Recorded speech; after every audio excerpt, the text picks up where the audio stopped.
Buenos días, soy Carla Riera y vengo de la Universidad de Girona. Antes de empezar con mi comunicación, querría expresar mi agradecimiento a la organización del Congreso y también a su comité científico por darme la oportunidad de presentar una parte de mi investigación en el marco de este Congreso Virtual Internacional. Voy a hacer la exposición en lengua castellana, pero aún así he querido mantener los textos originales analizados en catalán, que es la lengua en la que fueron escritos por Víctor Català y también publicados, de modo que durante el análisis voy a ir traduciendo algunas ideas y algunos conceptos clave. En su libro Mosaic, impressions literàries sobre temas domèstics, l'autora Víctor Català describía el espacio desde el que escribía como una habitación blanca, y a través de esa idea de blancor intentaba transmitir su estado de calma, de libertad e incluso de liberación, lo que es un matiz importante, como veremos más adelante. Con el blanco también introduce la idea de las posibilidades. Pensemos en un lienzo en blanco, en una página en blanco a punto para ser escrita. Y es que ese espacio no es una habitación aséptica, sino que está abierta al mundo a través de un balcón que el yo poético se dedica a abrir todos los días y por el que se filtra las maravillas del mundo que despiertan sus sentidos y su sensualidad, pero también la violencia, por ejemplo, a través de la imagen del día que muere, de ese rojo del sol que se está poniendo contra el blanco. Es en ese momento en el que la autora, Víctor Català, utiliza la imagen de la cáscara, de la concha y el muelle, de esa carne interior delicada y blanda que queda protegida, recogida, para significar la comunión que siente su alma con la habitación. De hecho, más adelante en el mismo libro, en Mosaic, habla de la habitación como un nido. Gastón Bachelard, en su Poética de los Espacios, hablaba tanto del nido como de la concha como símbolos de refugio, de protección y de intimidad. A través de la reflexión que hace en estos textos, Víctor Català nos habla de lo que se llama el espacio vivido. Antes de entrar en el análisis, quería hacer un par de apuntes teóricos al respecto. De hecho, la autora está explicitando un vínculo afectivo con un espacio, es decir, con un concepto un poco abstracto, a través de un proceso de carga emotiva que el sujeto vierte en el espacio, de modo que éste acaba transformándose en un lugar, según las ideas del geógrafo Yves Foutuan, por el proceso que se llama topofilia. Además de gestionar esas emociones, escribiendo estos textos, Català reflexiona sobre el espacio de modo que hace un proceso de conciencia y asume determinadas posturas, como nos decía Eduard de Secassi. El autor nos recordaba que pensar sobre el espacio, situarse en ese espacio, acaba reproduciendo la posición del sujeto de centralidad o de marginalidad respecto a la sociedad. En ese sentido, es importante recordar el texto de Virginia Woolf, que reclamaba precisamente una habitación propia, un espacio propio para las mujeres creadoras, escritoras en este caso, para garantizar que pudieran desarrollar su trabajo. Al lado de esta reivindicación de un espacio, también estaban evidentemente las reivindicaciones económicas o de condiciones sociales que permitieran desarrollar ese trabajo. Víctor Català, que es el seudónimo de Caterina Albert, era una mujer que tenía precisamente estas condiciones como hija de propietarios rurales. Tanto en el sentido de la emoción como en el del pensamiento y también en el de la intimidad, nos encontramos con un yo, con un sujeto que se sitúa en el centro. Y es que además Víctor Català escribe o se inscribe en la corriente del modernismo, en la que el sujeto es absolutamente central. Por ello vamos a estudiar su representación física a través del cuerpo, utilizando la distinción que hacía Elisabeth Grosz de las dos grandes miradas que se han hecho desde la filosofía hacia el cuerpo. Por un lado tenemos el cuerpo social y público, que es aquel en el que se inscribe la ley social, la moral o los valores, y por el otro consideraremos también el cuerpo vivido, que se han relacionado con la psicología, con la fenomenología y durante el siglo XIX y XX especialmente con el desarrollo de la psiquiatría. El poeta Eduardo Cirlot nos recordaba que la habitación es símbolo de intimidad, de individualidad y de pensamiento personal, de modo que vamos a usar esa habitación para estudiar cómo puede ser un reflejo del sujeto.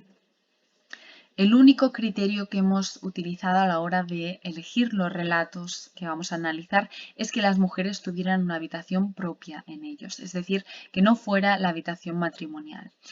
Por ello vamos a preguntarnos si las mujeres son presentadas como sujeto en estos relatos, si tienen voz propia, si muestran vínculos afectivos o si toman decisiones respecto a su entorno. Vamos a preguntarnos también cómo se inscribe la sociedad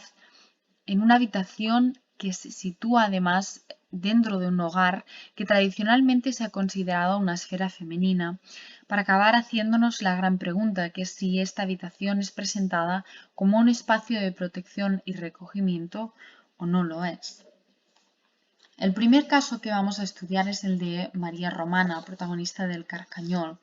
He mantenido los nombres de los personajes en catalán, pero lo que sí he traducido justo debajo es el título del relato. Esa mujer es la heredera de una importante casa que vive un aislamiento progresivo que el narrador tilda de amurallamiento voluntario y que supone una renuncia, una mayor inmovilidad, incluso un olvido de vivir. En esa situación se encuentra cuando desarrolla una conexión especial con una habitación de su hogar donde siente una gran calma. Esa habitación se llama el estrado de la Portuguesa, porque allí tuvo lugar una historia trágica, que es un asesinato con violencia de género a una antepasada de María Romana. Y es curioso ver cómo la autora Víctor Català utiliza una nueva posición masculina de este mismo espacio, este mismo lugar, a través del personaje de Brianet, que se obsesiona con esa habitación en primer lugar. Intenta penetrar en ella, intenta filtrar la mirada entre las piedras para tenerla absolutamente controlada en todo momento. Esa obsesión pasa después de la habitación al dormitorio de María Romana, que solamente podremos ver a través de los ojos de Brianet. De ella destaca su blancura, sus perfumes. Y de nuevo la obsesión hace un cambio porque Brianet pasa del continente al contenido y se enamora de María Romana a través de esa visión de la habitación. Así la mujer se le presenta como una donna angelicata, como tentación santa, como virgen, con un cabello largo y unas manos delicadas que la sitúan en la tesitura del arte. De hecho, Víctor Català las llama manos bandiquianas y se posiciona de manera muy señorial a través de esa renuncia de la vida. De hecho, al final María Romana va a negarse a casarse con Brianet y esa negación va a ser lo que la acabe llevando a morir sola en una cama del hospicio, mientras que él va a quedarse con toda la casa. El segundo caso de estudio es el de la Madre Jesús María, que protagoniza el relato Conversión. Es una mujer que el narrador nos dice que toma una sola decisión en toda su vida, que es la de ingresar en el congreso vecino de su casa, por lo tanto en un espacio de proximidad con el que tiene un vínculo emotivo. Nada más entrar en ese convento, desarrolla una enfermedad en el cuerpo que acaba traspasando a la mente y acaba situándola en una situación de delirio constante, en el que ella siente la necesidad de confesar su secreto, ese secreto que es el nacimiento de un hijo ilegítimo que además nació muerto. Es curioso ver cómo el delirio se inscribe físicamente en el espacio del convento y también cómo las hermanas adquieren rápidamente una posición de vigilancia y la van relegando a su celda, la van apartando de las responsabilidades dentro del convento para evitar precisamente que confiese lo que es un secreto y un escándalo para ello, para su honor, nos dice el narrador, pero sobre todo también para el convento. Históricamente el relato se sitúa en un momento de quema de conventos en Barcelona, de modo que es ahí, en su celda, donde encontramos a la Madre Jesús María cuando se produce el ataque al convento. Y será precisamente la palabra tabú que vuela físicamente por el espacio lo que salve a la madre de la muerte, porque cuando los revolucionarios se dan cuenta y empiezan a decirse que está loca, acaban acompañándola, acaban protegiéndola para que salga a la calle por primera vez en 50 años. También la enfermedad mental centra el caso de Peppa, protagonista del Embrujo. En este caso vemos, por un lado, el proceso de medicalización, porque se habla de histerismo, pero por otro también el de la sabiduría popular, a través de las vecinas, de su rumor de que Peppa está sufriendo un embrujo. De hecho, el padre de Peppa, decide no hacer caso a los médicos, no encerrar a su hija en un manicomio en San Boy,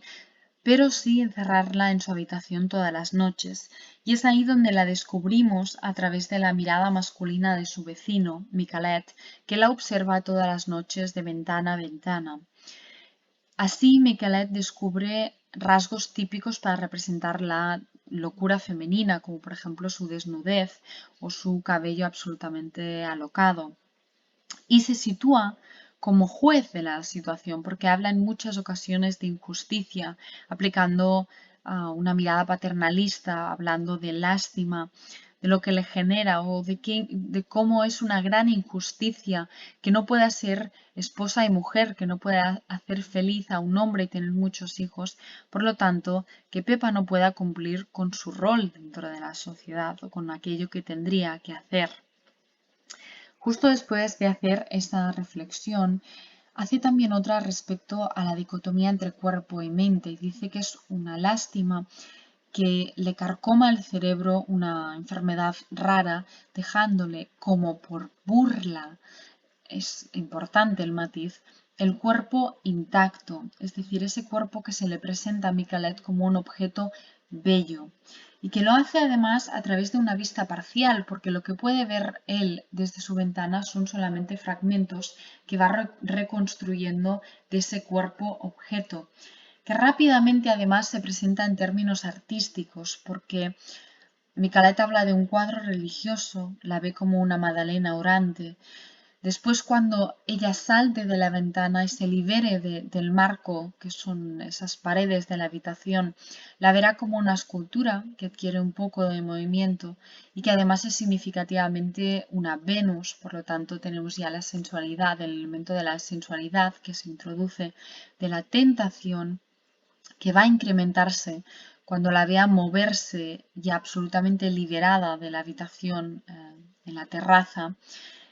y cuando se le presente como una perpetua tentación irresistible en términos de mujer de carne y huesos, y con unas imágenes que nos recuerdan mucho a la Dark Lady shakespeariana, con ese pelo oscuro, con esa mirada penetrante.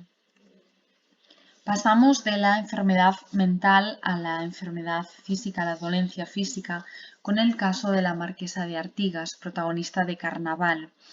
Es una mujer que es presentada con rasgos y valores masculinos. Se nos dice que es fuerte, que es valerosa, como una amazona, de hecho, figura masculina, perdón, figura femenina, pero enseguida, después de ofrecer esta imagen, Víctor Catalá presenta caracterizaciones negativas. Nos dice que es fea, que es altiva, que está llena de orgullo. Además es una mujer soltera que pertenece a la nobleza, lo que le permitió de joven hacer muchos viajes por Europa, hasta que un tumor en la rodilla la confinó en su piso de Barcelona,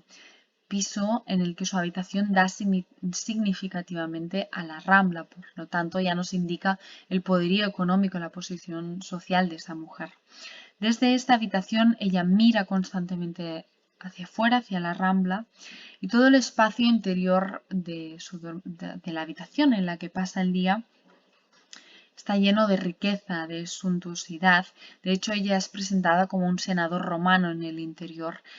y la luz que se filtra desde los fanales de la Rambla lo transforma todo en oro viejo. Y remarca esas sombras en las que está confinada la marquesa, ¿no? Con unos muebles que parecen bestias aprisionadas en la oscuridad, dice el narrador. Es significativo ver también cómo ella tiene un periódico en la mesa, ¿no? Es decir, no solo mira hacia afuera, sino que está informada de lo que pasa en el exterior.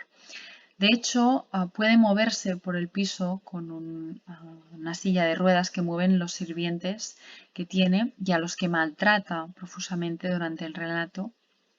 Les pide en un momento determinado ir al otro lado del piso en busca del silencio, en busca de alejarse precisamente de esta calle donde está teniendo lugar el carnaval. Pero ahí su mirada topa con las tristes paredes y con los servidores silenciosos, dice el narrador, y la reprende una comezón de claridad, de movimiento y de vida, por lo que necesita ir otra vez a la habitación, desde donde podía mirar al exterior, pero lo hace, cabe darse cuenta, que en un silencio, que es lo que la caracteriza, porque ella ya no tiene nada que decir frente a ese vivo mundo que queda al otro lado de la ventana. En una situación parecida, pero con condiciones absolutamente opuestas, se encuentra la Bella, la vieja protagonista del relato homónimo, que vive en el campo, en un entorno rural. De hecho, su familia la deja todo el día en el porche, que es un espacio limítrofe entre el interior y el exterior de la casa.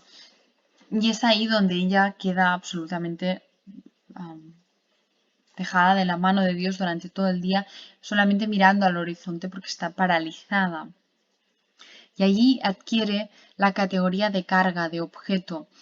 que se pudre, que se seca al sol al lado de los productos de la tierra, como los orejones o los higos. De hecho, que se asa, porque lo pasa muy mal en este sol de julio, y acabará muriendo significativamente en un incendio que se que se produce debajo del porche y por lo tanto ella no puede escapar. Allí está además envuelta de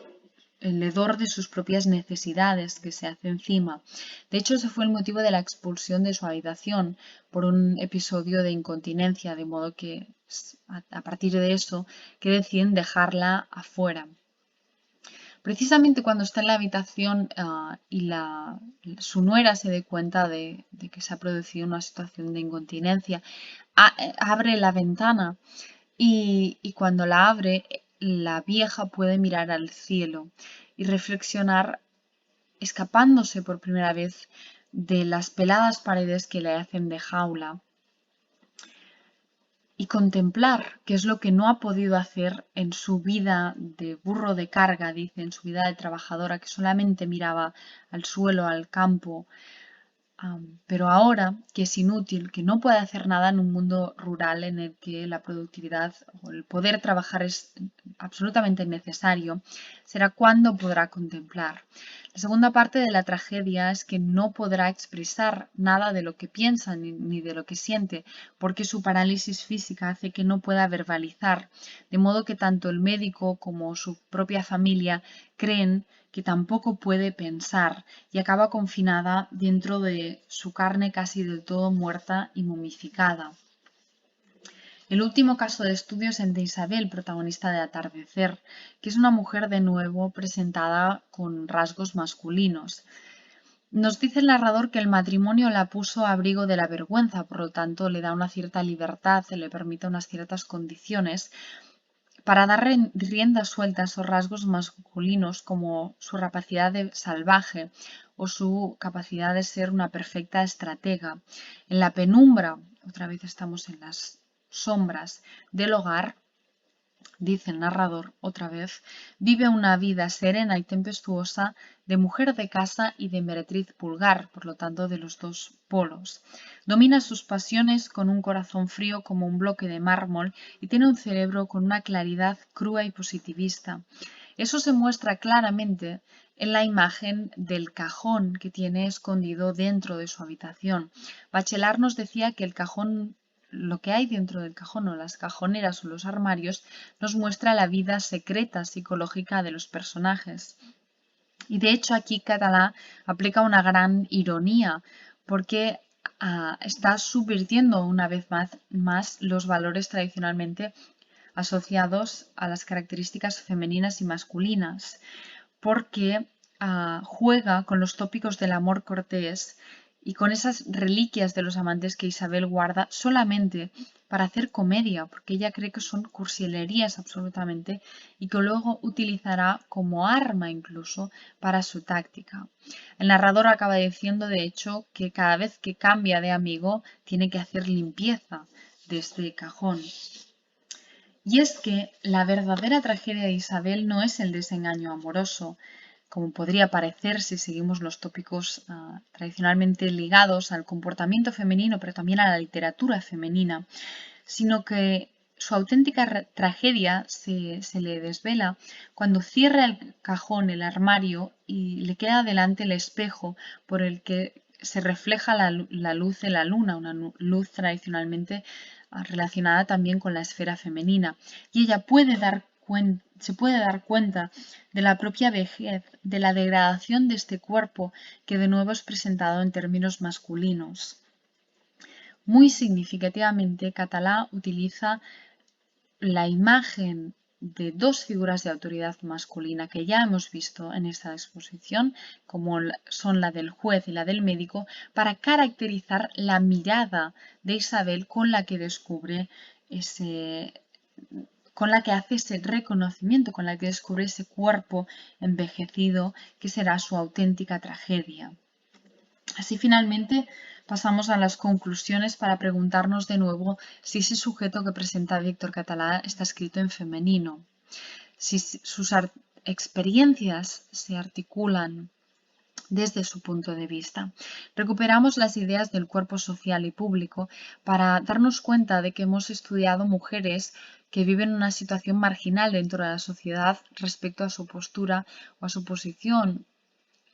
en lo referente tanto al matrimonio como a la procreación, ya sea porque han renunciado a estas dos vertientes o porque ya han cumplido su rol en ese sentido. La transgresión en esos aspectos se explica solamente en términos de enfermedad mental, pero nunca desde su perspectiva de esta enfermedad.